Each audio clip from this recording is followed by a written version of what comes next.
business-minded individuals who want to work with the biochemistry to achieve success and optimal health. It's Friday, which means it's time for friends sharing facts about health, business, and overall success. In today's episode, we talk to Max Newlon. Max is the president of BrainCo, a company that brings cutting-edge science, engineering, and algorithm development to address real-world challenges. It all grew out of the Harvard Innovation Lab, and in 2019, they won Time Magazine's Top 100 Inventions of the Year, and they've raised $6 million so far.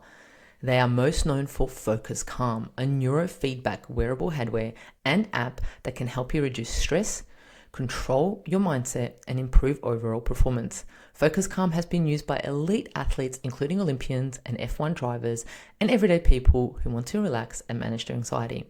A study on Focuscalm users found they got 25% boost in their well-being, 13% reduction in anxiety, and 22% drop in their feelings of burnout after 6 weeks of using this wearable for just 15 minutes.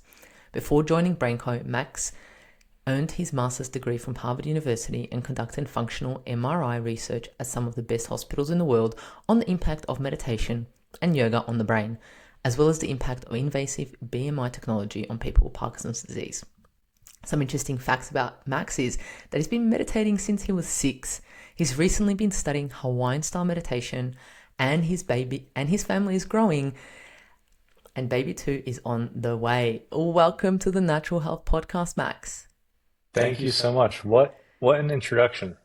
I feel like that encapsulates a lot of what I wanted to share today. So thank you for doing the heavy lifting for me.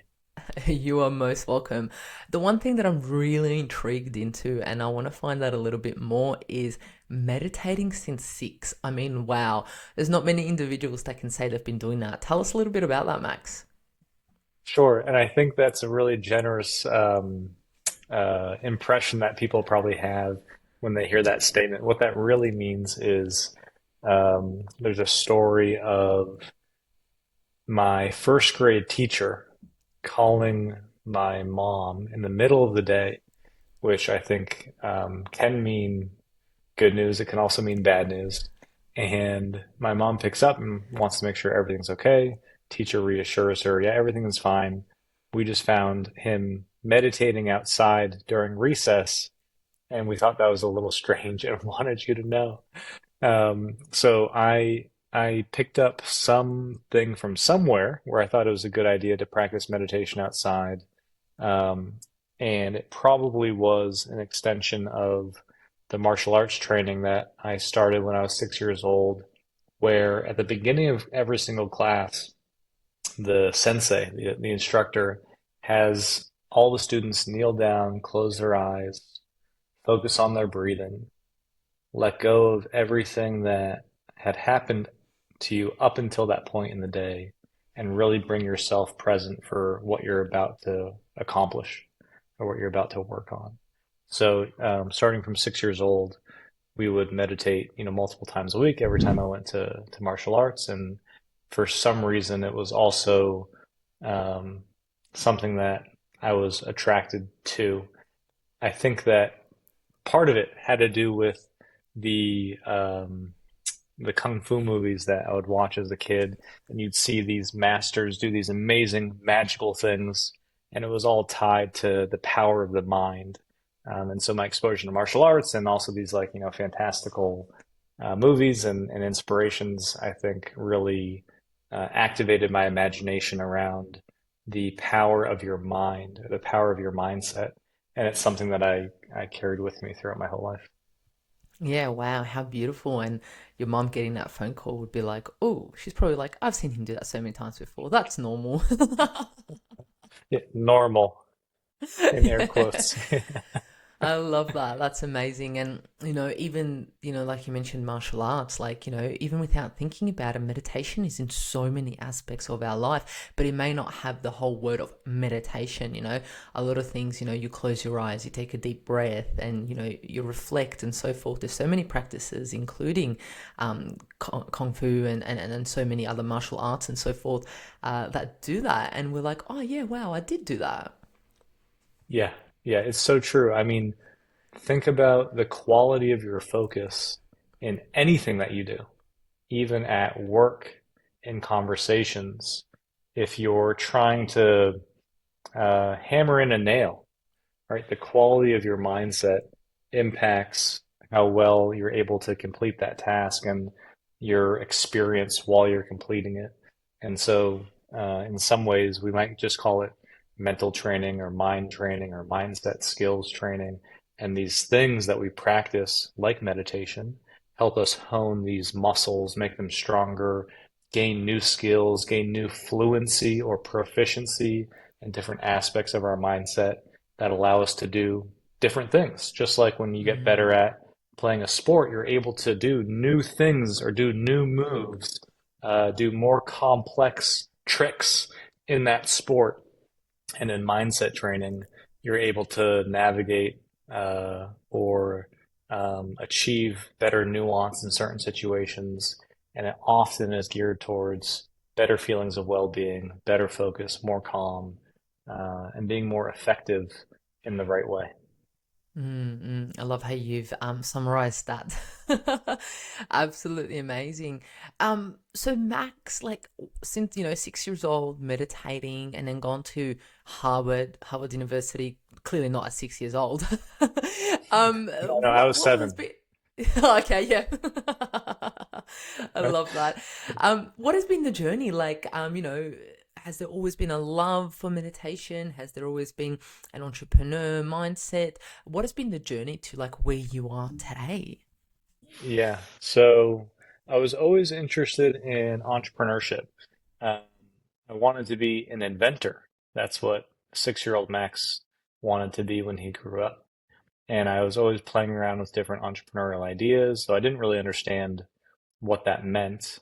I didn't have a conception of what running a business would mean necessarily, besides creating um, some sort of invention and seeing how that could help people.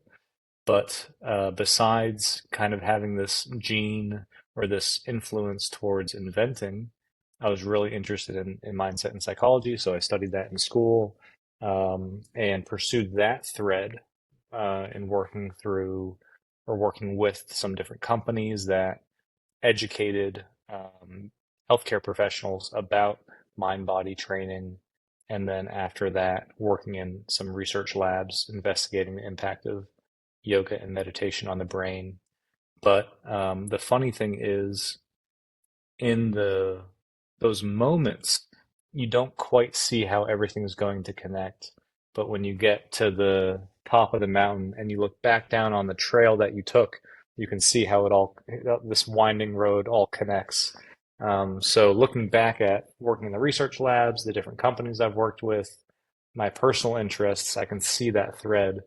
But I think it's interesting and I guess important to point out that when you're trying to find this path, it's not always clear.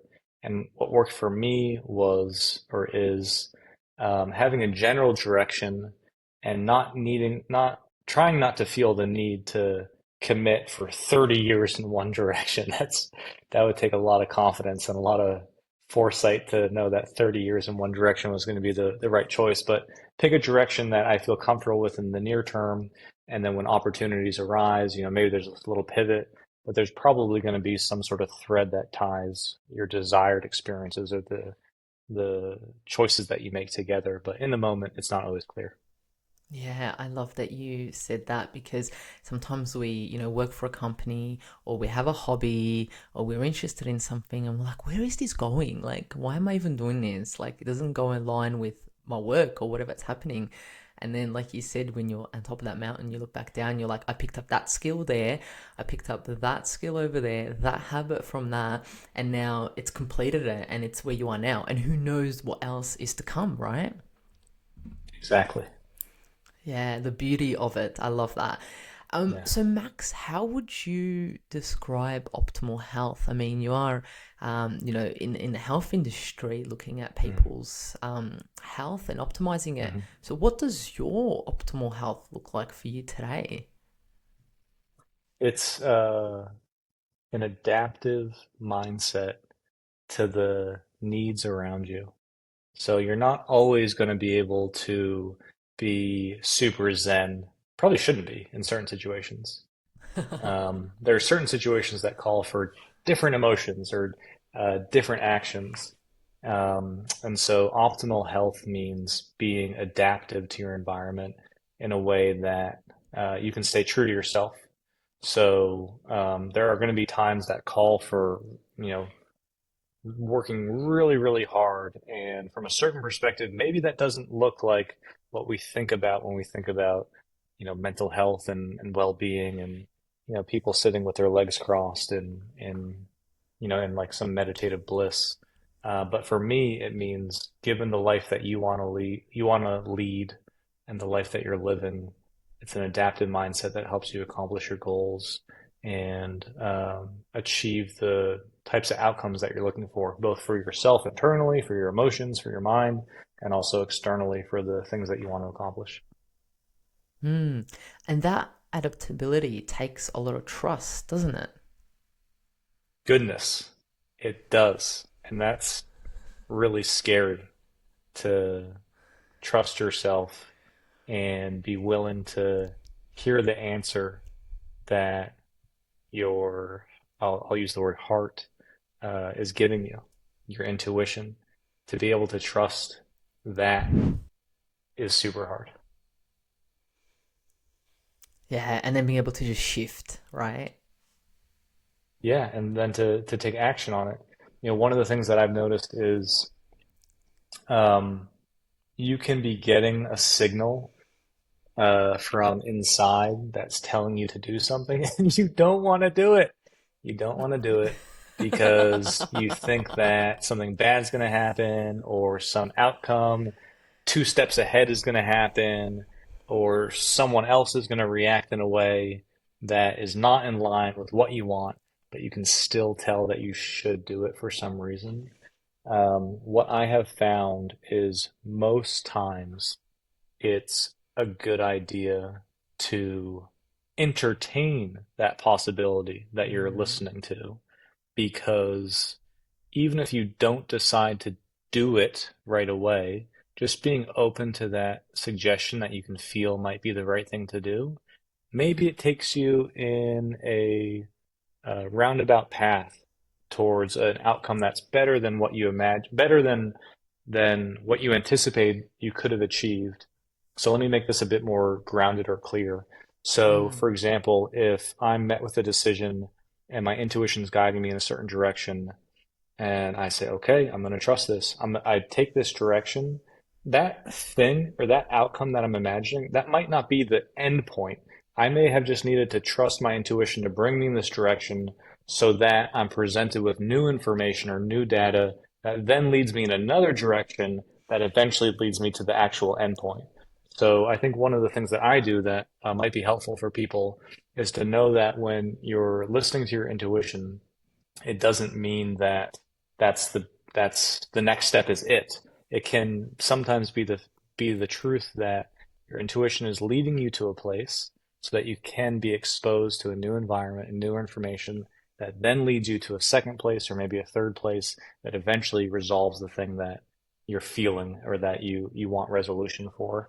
Um, but that's super hard, and I'm definitely not perfect at Mm. at following that. But as it relates to that fear of hearing that truth. One of the things that helps me is knowing that if I follow that intuition, it doesn't mean that all those bad things are going to happen. Maybe all it means is I just need to take that first step so that I can get to a new vantage point, so then I can take the next step. Yeah, and listening to you speak about it and following the path is kind of like, oh yeah, that seems pretty easy and calm to do. But it's like, wow, there's like like you said, there's the trust, there's being adaptable, there's entertaining that idea and pushing through it. There's not having the end goal and be fixed in it and potentially shift it. And just kind of like, yeah, trusting and letting it sway the way it's supposed to. Yeah, I guess it sounds easy for us to do, and I guess when we are in a calmer headspace and when we're more grounded, we're able to do that a little bit more instead of being busy minded, anxious, being revved up, all of those things, and being worried and fear. All of those things, I guess, don't make it as easy to lean into that vulnerability, lean into that trust. And I guess, meditation and I guess training the brain assists us to go there, right? Definitely. These are all skills along the way. And for a Yeah. lot of people, the first skill is just learning how to let go and get calm a little bit. And that's the first thing. And then Yeah. you can, Um, practice these different skills. I mean, shouldn't our brain, you know, have optimal performance the way it is? Like, why is the key we need to train our brain?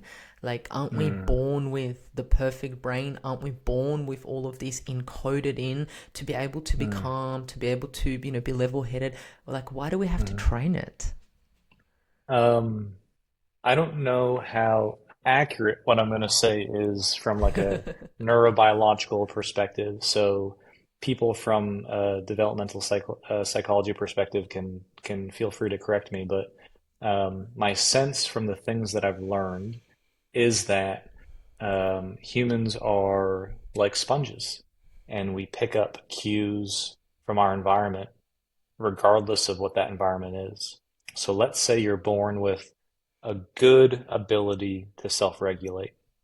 Let me point out two things. One, just because you're born with a good ability to self-regulate doesn't mean you can't get better at that.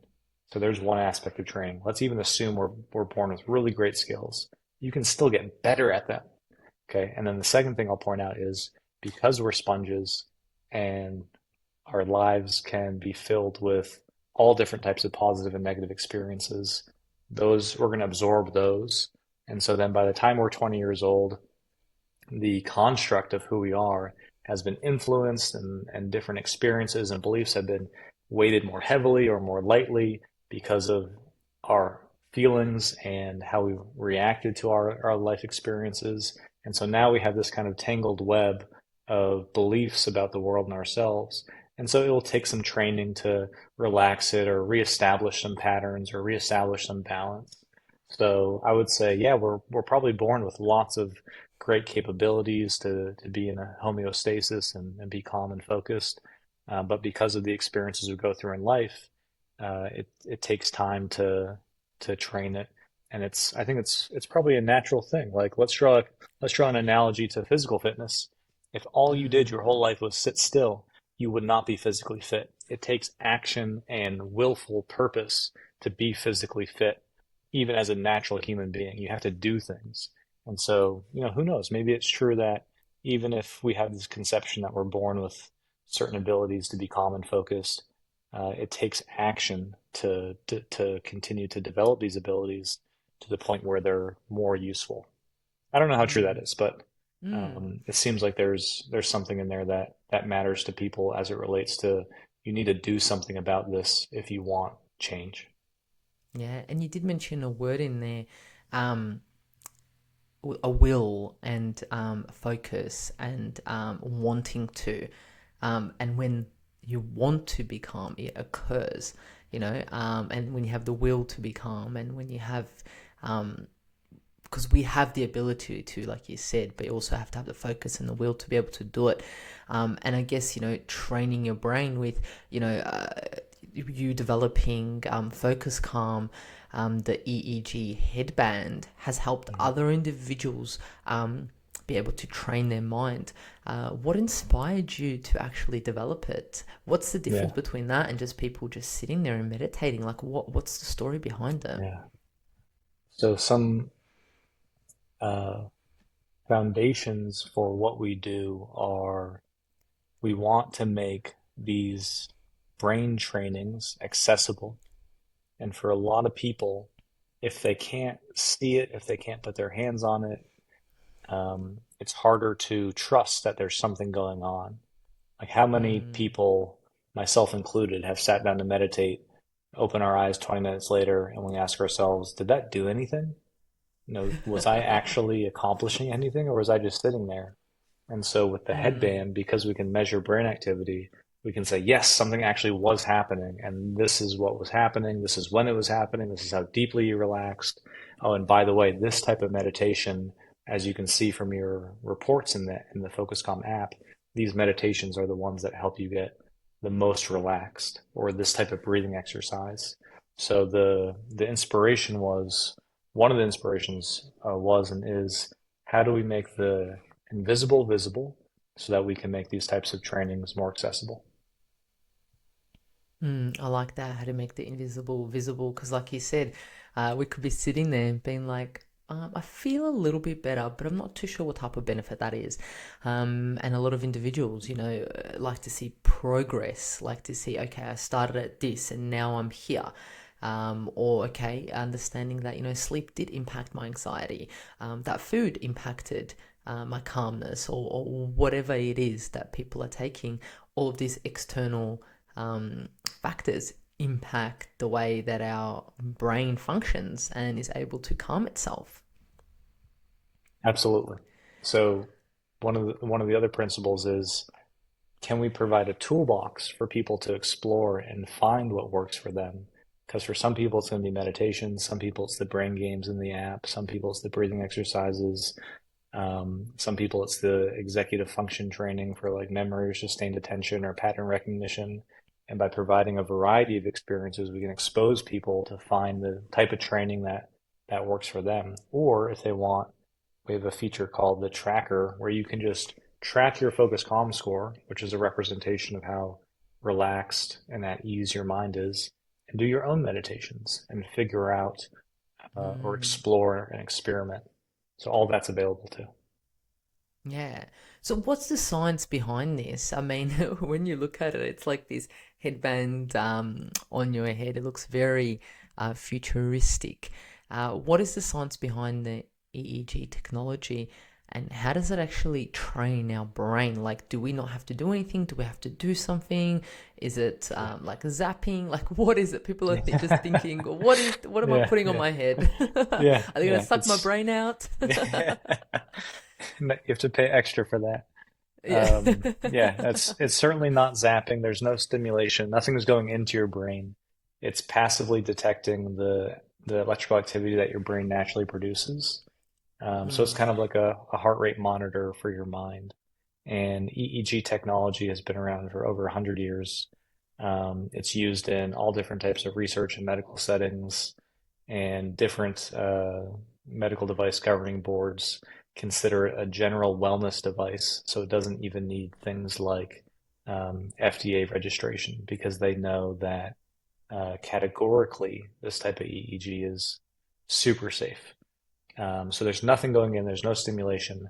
It's more like a mirror for your mind. So you can see, based on our score from 0 to 100, which we calculate based on the mm, signals that we're seeing, where your mind is.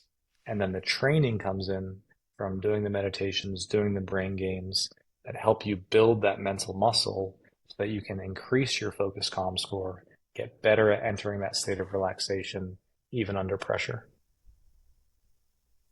yeah, that sounds amazing. And like you said, it's just a way of measuring your brain activity. Like a lot of individuals wear, an Apple Watch, Google Watch, or whatever they're Yeah, wearing, or even an Aura Ring and so forth to measure yeah. what's happening, or even when people take a blood pressure or the pulse. It's just a way to see what is happening in the brain. And then potentially things are coming up like games, breathing exercises, and meditations, which are adjusting your brain waves. And you can see what is actually helping you a bit more. It'd be interesting to um, wear it during the day. I know probably no one's done this, but I mean, just wear it during the day and see like what happens, like how your brain is going without even you meditating, like everyday life. Yeah. We have people who do that. They'll like do their work emails while wearing Focus Calm, and maybe Yeah. unsurprisingly, their brain doesn't look super relaxed. But what they'll do is they'll have their phone out, and they'll notice, okay, when their Focus Calm score is dropping, going closer to zero, which Yeah. means that their brain looks active, a little, maybe too active, a little too stressed. They'll take a minute, relax, their Focus Calm score will go back up, and then they'll continue with their work. So you can do kind of fun and interesting things like that too, outside of the training that we provide. Yeah, 100%. And I can just see how, I guess this would be beneficial for business owners because, um, yeah, when you have to make some hard decisions about your business or some crucial decisions, and it's like, okay, well, I have to be in the right headspace to make these decisions. And a lot of individuals go for a walk, they go in Hmm. nature to help them. And it's kind of like, okay, cool, maybe we can just put that on our head for 10 minutes before making a decision. And then potentially that can impact your business in a much better way, in a positive way, because you're in a calmer state. And we know that when individuals are in a calmer state, they make more rational decisions, right? Yeah, and you can access more creativity when you're in that relaxed state. And so putting the Yeah. headband on and either doing one of the meditations or just sitting and waiting and doing your own practices or a practice you've learned from the app and waiting until you can get your focus calm score high so that you're nice and calm and you know you're in that Mm. state because you have the measurement. Or something that happens to people is after they've used it for a while, they know what that state feels like and they can get Yes. themselves back there. And they notice when they're not in that state and they'll take a minute, even without the headband on, they'll take a minute to recenter themselves. And so now we're making real change in these people's lives because these skills are carrying with them even when they're not using the product. Yeah, it's kind of like at the start we use it as like, wouldn't say crutch, but kind of like something to assist us, kind of Yeah, a like our learning personal tool. trainer. Yeah, a learning Yeah. tool. And then we kind of put it aside and go, you know what? Like, I know what this feels like. And this is Yeah. what I need to do to get back into that. And then you Yeah, have the option exactly. to go back to it any time. Exactly.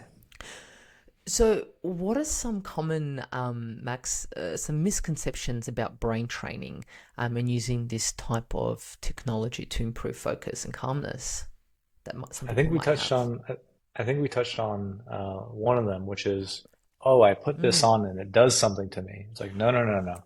You're putting this on to measure the impact of the training you are doing, you are directing. So it's the Mm. meditations, it's the games that you're playing, that help you change your brain, and the headband is measuring those changes. One differentiation, though, is in some of the games you are controlling it directly with your brain, and in that Mm. way, the focus calm score is really integral to the training process. So what I mean by that is, like we have a game called Soothing Space. You put the headband on. There's a rocket ship on your phone screen in the mobile app, and as you relax your mind, you're using the practices that you learn from the meditation teachers in the app. The focus calm score starts to go up, and then the rocket ship starts to fly higher. So you're not touching the phone, you're not making the rocket ship fly with your fingers or anything like that. Yeah, You're wow. literally powering it with your brain. The more you relax, the higher the focus calm score goes, the higher the rocket ship goes. And so you are influencing the focus calm score and the rocket ship on the screen with your brain activity by getting into that relaxed state. So it's you doing the training. It's mental fitness. It's like Mm. lifting weights and getting stronger. You're doing the reps and sets. And with Focus Calm, it's the same way. You're doing the reps and sets. You're seeing your score go up. You're getting the practice in, and it builds these, what we might call, to follow this analogy, your mental muscle of being able to be focused and calm. Yeah. The thought that came into my brain was individuals that wanted to always move objects. We're just looking at it. Now you can finally do it on your Yeah, phone. yeah. If you're the type of person like me and maybe like you too, that once in a while you give it a try to see if it works, I think you're gonna love Focus Calm. You can basically have that type of telepathy on your phone, I love and it. using your brain to play and win these games. Yeah, yeah, amazing. The one question that I did have, and some individuals may be questioning it, is the whole inside of potential dangers of these headbands. Does it emit EMFs? Are there any issues with it? Is there any way to overcome it? Yeah, What are your thoughts there, Max? yeah. It's a really low power device that uses Bluetooth to communicate with your cell phone. So I'm wearing Apple AirPods right now. If you're comfortable wearing Bluetooth headphones, this is equivalent or even safer than that. If you use a cell phone, it's much lower power than a mobile phone. So if you hold a mobile phone up to your head, it's much lower power than that. So Mm. again, there's no stimulation, there's nothing going in. just a small battery that's powering the device so that we can detect what's coming out of the signals that your body's producing. Um, and yeah, we've done tons of safety testing, gone above and beyond to make sure that everything we're doing is super safe. And same thing is true on the data privacy side. So we don't collect any of the raw brainwave data. We actually don't really Mm, have much use for that. The only things that we record are what you might expect from like any game that you play. So like how many levels did you complete? When did you play? What games do users play the most? The types of things that we need to figure out how we can make the app better. So, what mm. types of content should we be doing more of? But we're not saving any people's brain data or anything like that. Like I was saying, it's actually not super useful. If you want good brain data, it's much better to collect it in like a research lab where it's really well controlled and things like that. So both from a data privacy side and a health and safety side, people should feel really calm and confident about this. Yeah, amazing. So an individual buys this headband and Mhm. they start using it. Max, how long would it take roughly for them? I guess it depends on the individual and everyone's different, but to Yeah. see some type of results. And are Mhm. most of the results that people are looking for, is it to be calm? What are they? What are these individuals looking for that are buying these? Yeah. So people want to feel more calm and they want to feel more focused. And there are Mm, two sides of the same coin. yep. And by practicing um, both of them within the app, you get better at, like, they complement each other. Mm, So what we see is um, when people follow the process that we have, which is called learn, practice, challenge, then they get better at being relaxed and they get better at being calm under pressure. So the way that learn, practice, challenge works is like this. The first step is all about learning different techniques for relaxing your mind as taught by the meditation teachers, the breathing experts, and the sports psychologists in the app. The practice step gives you an opportunity to make the rocket ship fly, or we have one where you make this campfire grow and it melts a marshmallow if you can make the campfire big enough by powering it with your brain. And the idea is you take the technique you learned and now you're practicing it to try to get your focus calm score to go up through this gamified experience. So that's practice.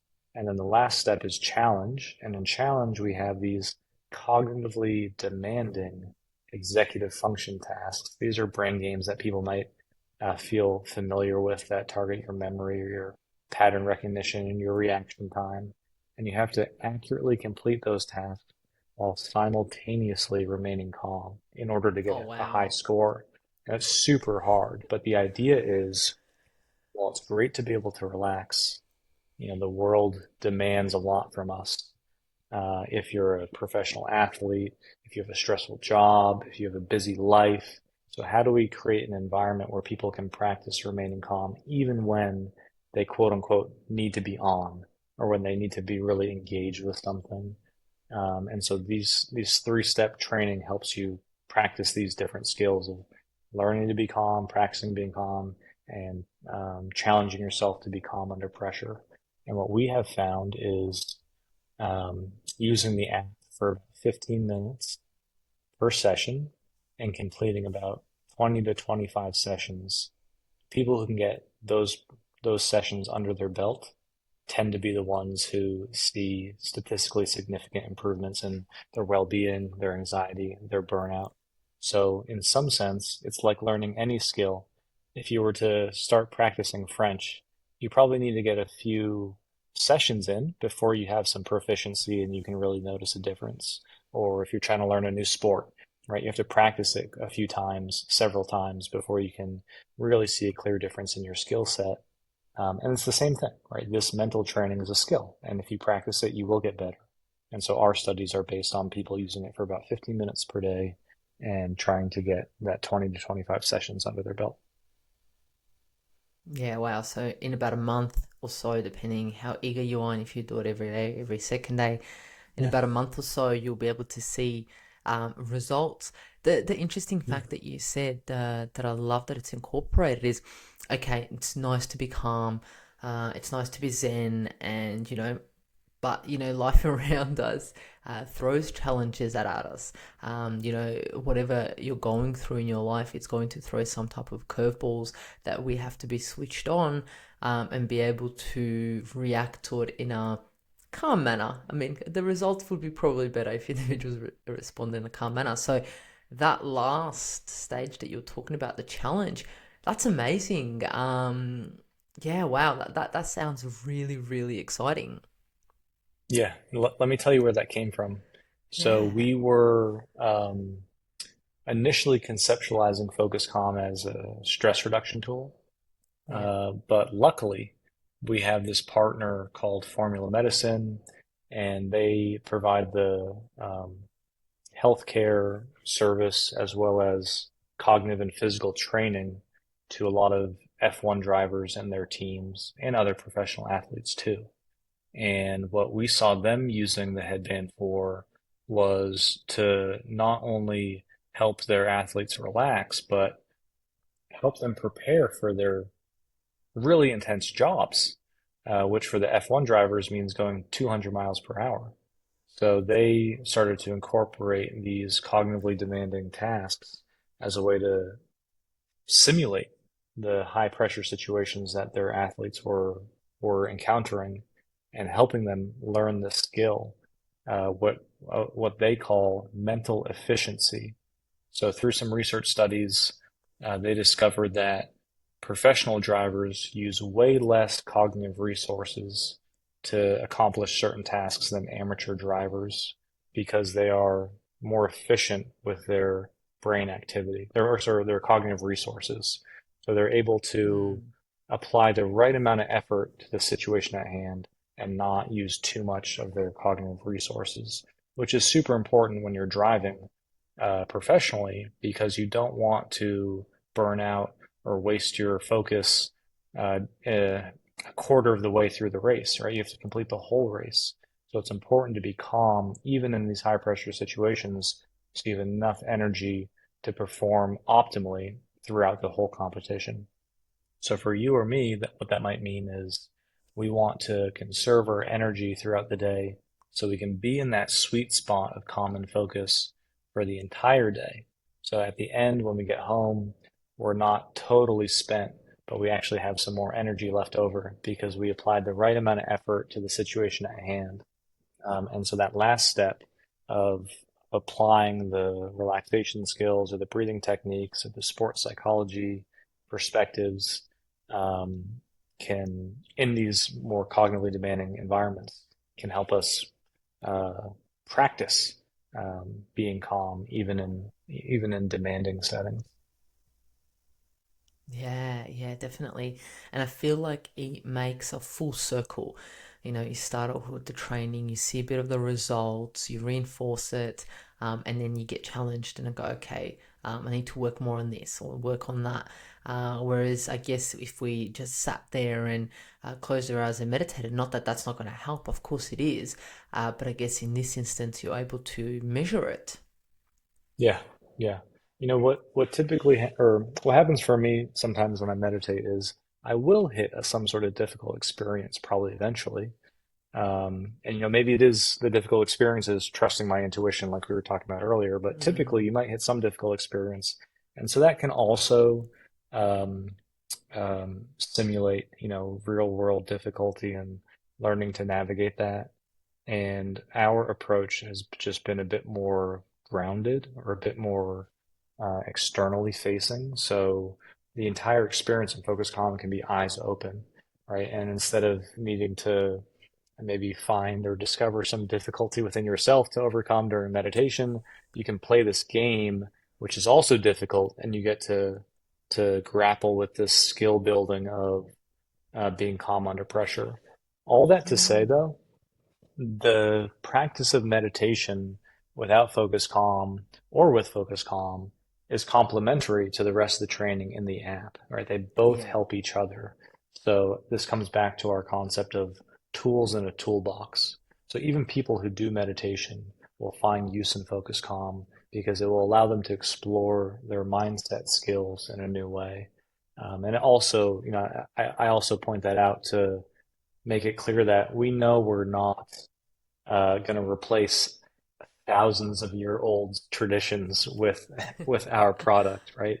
We are an access point for people to get introduced to these things, and for some people, it's Mm. a way better experience than maybe the meditation they've tried. But we're certainly not going to replace all that stuff. We are a way for people to experience brain training and mental skills development, but it's a complement to the other practices out there. Yeah, yeah, interesting. Max, what have you seen? I'm guessing you use the headband and also you meditate on the side. What have you seen that has been the biggest shift for you to increase your calm score? So I've had a couple really interesting insights from using Focuscalm that I think a lot of people eventually experience. So one of them in particular, I think almost everyone experiences, which is what we'll call the oh crap insight. So when you're playing one of these games and your score starts to drop, the rocket ship starts to slow down, your initial reaction is, oh no, oh no, oh no. And guess what that does to your score? It drops it more. You start worrying more, your brain starts going Yeah, more active, your wow. score drops, and now you have to stop that negative feedback loop. If you want to win the game, if you want to play the game and score well, you have to learn to pause or you have to learn to turn it around. When your score starts to drop and the rocket ship starts to go down, you can't freak out. Otherwise, it'll just keep on going Mm, farther down. So you learn the skill of going, okay, what else can I do now? And the quicker you can close that loop, the more likely you are to get the rocket ship to go back up. So I think that's like a really important meta lesson that people get out of the app that I have certainly got out of the app. The yeah, other and I one, guess I yeah, sorry, guess go ahead, going back on that one is a lot yeah, of people we've been told, right? If you freak yeah, out, you make things worse, or like if yeah, you go down that negative rabbit hole, you make things worse. But seeing it in yeah. front of you is like, oh Yeah. shit, literally, It's really funny. isn't Yeah, it? it's really funny because it just starts to happen. Oh no, oh no, oh no. Yeah. And so that's a really good one to practice. And if nothing else, if people got nothing else, I think that would be hugely valuable to for people to just learn how to, when things start to go awry, to pause, reflect for a second. How would I like things to go now? And what do I need Mm, to implement to make that happen? That's a really good lesson. 100%, Yeah, 100%. And what was yeah. the second one, Max? The other one was maybe more um, particular to me, but I bet other people will be able to relate as well, which is this insight I had using Focus Calm. I was trying to relax, and my go-to move for relaxing was to quote unquote let go and just like let my mind go and try to relax. And I feel like this is a really common cue that people hear or maybe they give themselves is just try to let go and relax when you're feeling stressed. And I was doing that and I was looking at my score and it wasn't going back up. It was still, in the middle or the lower end of the range. And so then I thought to myself, well, what if I try to, instead of leaning into calm to try to make myself better, what if I lean into focus? Let me see what happens to my score then. So then I started focusing and my score started to go up. And I realized my mind is clear. And then Mm, after I went through that session, the kind of big takeaway was if you're feeling anxious and you lean into that letting go feeling, that calm feeling, what I'm calling calm feeling, but you lean into that letting go feeling, your mind just might continue to scatter and continue to spin and create more content, be more active. And so it's counterintuitive, but or for me, it was in the moment that if I'm feeling that kind of stress and anxious state, actually leaning into focus will hone my mind, bring it in to a point, and it will be less active, and I will actually have less content in my mind, and I will ultimately feel more calm. So it was this idea of if I want to be calm, sometimes I shouldn't lean into that feeling of letting go. Maybe I should lean into that feeling of focus. And then I played around with the other side too. If I really want to focus and I'm just really pushing on that focus button, I may just be like grinding my gears and like creating more stress. But if I Mm, want to focus, maybe sometimes the best thing for me to do is to relax, sit back, take a beat, and then I'll be able to engage with more of my mindset. So it's this kind of this play between focus and calm. Um, Rightfully so, because that's the name of the product. But the experience for mm. me was depending on where you're at, sometimes you need to do the opposite to get into the state that you're looking for. Yeah, yeah. I love that you've experienced and yeah, just decided to experiment a little bit with it yourself. I love the fact. And it's interesting because a lot of individuals wouldn't think of focus and calm being in the same sentence. So I love that you've expressed that that is possible.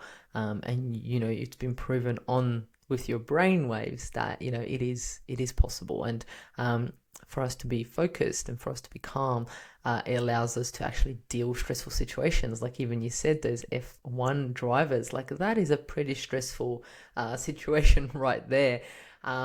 Yeah, I love it. I love it. And I can't wait for the audience to jump on board and experiment with it themselves and see, I guess, where it takes them. Max, have there been any other individuals that you've spoken to that have said, wow, I've had this experience with it? Like, what feedback have you been getting? Um, some people have told us it's the best purchase that they've made all year. Um, that it's helped them get back their mental and in some cases their physical health.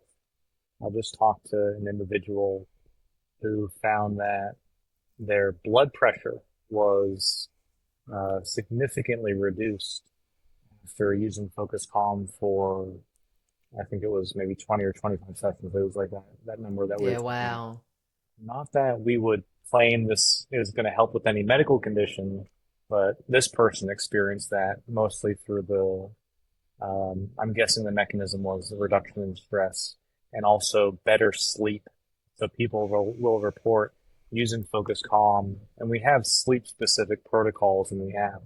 Using Focus Calm helps them get better sleep because they're not as burnt out, they're more mentally well rested, and all this contributes to this positive feedback loop in the body and in the mind of uh, getting better sleep, having more energy, having more focus throughout the day.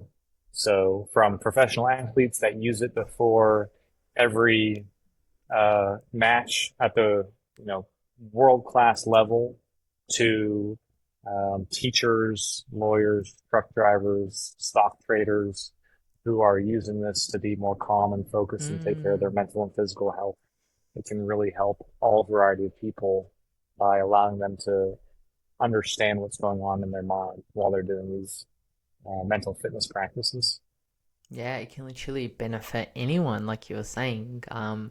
So where do you see the future of brain training, and what developments do you hope to see in the Yeah. coming up years, Max?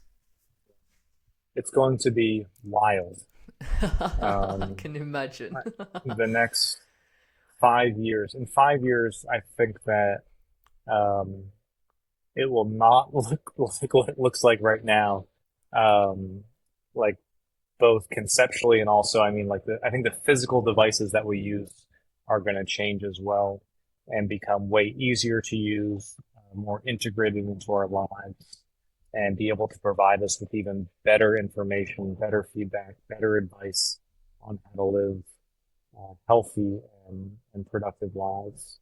So you can imagine a world where you're getting the right information or the right cue at the right time based on the context of your day that's going to help you get into an optimal mindset.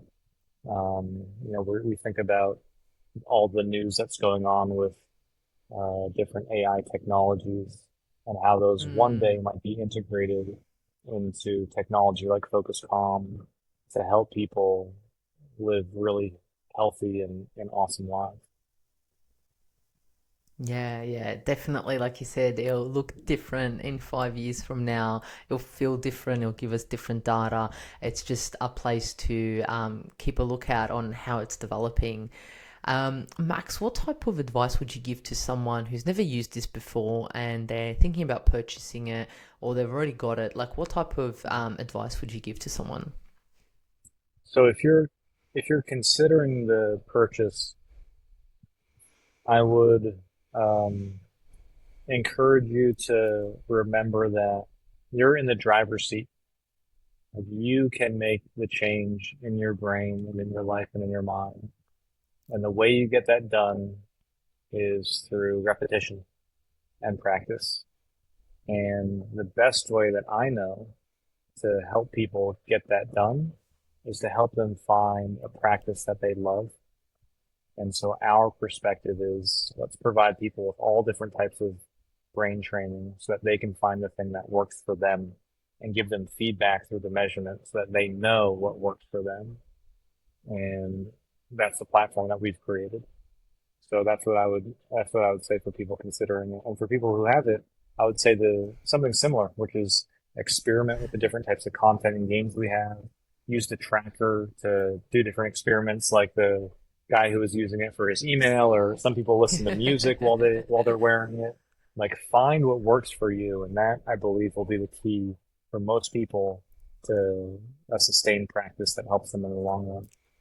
Yeah, experiment and see what suits you because every brain's different, right? We all have a brain, but everyone's reaction and brain waves and things like that are different to different scenarios. What an amazing podcast. What an amazing information you've shared with us today, Max. Before we finish off, as this is the Natural Podcast, what is Max best kept natural health hack? What do you do every day, once a week, once a year that really keeps you healthy? Mm. You know, um, I have a few meditative practices and traditions that I really love and cherish, and I practice them every day, even just for a few minutes. But I will make time just to get a little bit of practice in every day.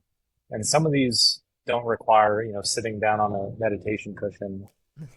But it goes back to what I said about finding what works for you and the practices that you love. And I really do love these practices that I have now. And getting a little bit of time in. It's literally just a minute or two is what keeps me going.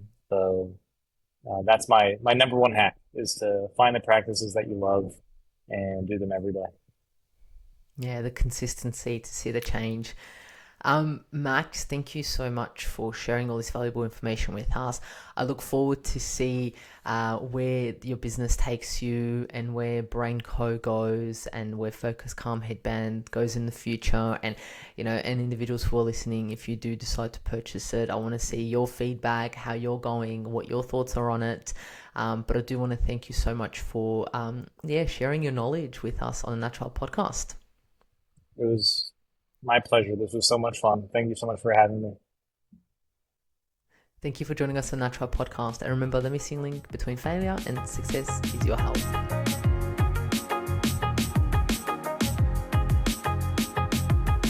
Content and information provided here is the opinion of Mahela Raguse and is for information purposes only and does not constitute medical advice. It is not intended to provide medical advice or take the place of medical advice or any current treatment you're undertaking. Consult your own medical professionals for any medical issues that you may be having. This entire disclaimer also applies to any guests or contributors to the Natural Health Podcast. It is advised that you consult your doctor or healthcare professional in relation to any health concerns you may be having. Mahela Raguse does not take responsibility for any health consequences which occur from a person listening, viewing, or reading this content. And in the circumstances shall the Natural Podcast, Mahela Raguse, any guests or contributors to the Natural Podcast, or any employees, associates, or affiliates of Mahela Raguse be responsible for damages arising from the information provided on the Natural Podcast. By listening to this podcast, you agree not to use this podcast as medical advice to treat any medical conditions in either yourself or others. Please note, if you're taking prescription, do not stop your medication or start a new protocol, including but not limited to supplements, diet, lifestyle changes without consulting a doctor or healthcare professional. If you or any person has a medical concern, you should consult with your healthcare provider or seek other professional medical advice. Never disregard professional medical advice or delay in seeking it because of something that you have read or heard on the Natural Podcast or in any linked materials. If you think you may have a medical emergency, call your doctor or emergency services immediately. Neither Mahela Raguse nor the publisher of this content takes responsibility for the possible health consequences of any person or persons reading or listening or following the information in the educational content.